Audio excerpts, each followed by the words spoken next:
Sou a Cirine, da turma V21, da Escola das Violetas, e venho aqui ler este poema. Pai és, a brisa que me refresca quando estou desanimada,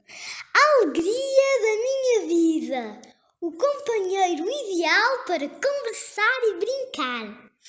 o sofá onde eu descanso, a poesia que alegra o meu dia, o sol que me aquece, a primavera renovada de amor e dedicação, o ano, os meses e as semanas do meu contentamento,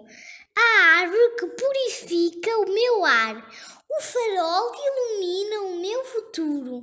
a planta que eu cuido com amor, o livro que me faz descobrir o mundo,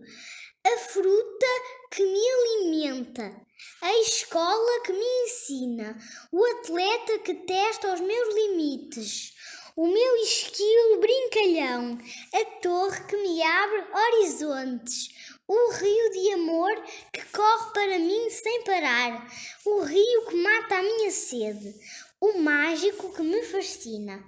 Fim. Adeus.